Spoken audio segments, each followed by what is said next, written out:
बिहार के एक छोटे से गांव में राहुल नाम का लड़का रहता था। उसका पिता खेतिहर मजदूर थे और माँ घरों में काम करके परिवार चलाते थे। गरीबी इतनी थी कि कई बार घर में 2 वक्त की रोटी भी मुश्किल से मिलती, लेकिन राहुल का सपना आसमान से भी बड़ा था। बचपन में जब गांव के सरकारी स्कूल में उसने अखबार में आईएएस अधिकारी का नाम पढ़ा तो उसकी आंखों में चमक आ गई। उसने सोचा, अगर मैं आईएएस बन गया तो अपने गांव और गरीबों की तकदीर बदल दूंगा। राहुल के पास पढ़ाई के लिए न अच्छे कपड़े थे, न महंगे कोचिंग जाने के पैसे।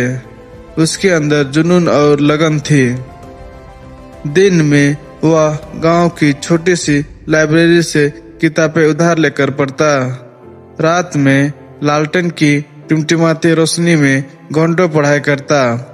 खेती में काम करने के बाद भी थकान भूलकर वह अपने सपनों को पढ़ने पड़ता। कई बार गांव वाले मजाक उड़ाते, अरे यह गरीब का बेटा आईएएस बनेगा, लेकिन राहुल सिर्फ मुस्कुराता और ज्यादा मेहनत करने लगता।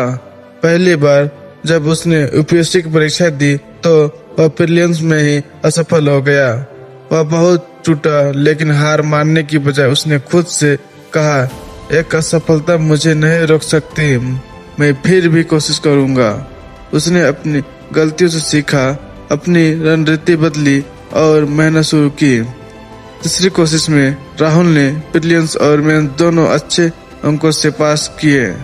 इंटरव्यू के समय जब उसने पूछा गया, तुम आईएएस क्यों बनना चाहते हो, तो राहुल ने दृढ़ आवाज में जवाब दिया, क्योंकि मैं गरीबी की पीड़ा जानता हूँ। मैं चाहता हूँ कि मेरे जैसे कई बच्चे भूखे ना सोए और शिक्षा से वंचित ना रहे। इसके जवाब से इंटरव्यूअर को दिल छू गया और अखबार राहुल का चयन आईएएस अधिकारी के रूप में हो गया। आज राहुल अपने गांव और जिले में बदलाव की मिसाल है। उसने स्कूल, अस्पताल और सड़कें बनवाए, गरीब बच्चों को पढ़ाया और छात्रवृत्ति दिलाई और रोजगार के अवसर भी दिए।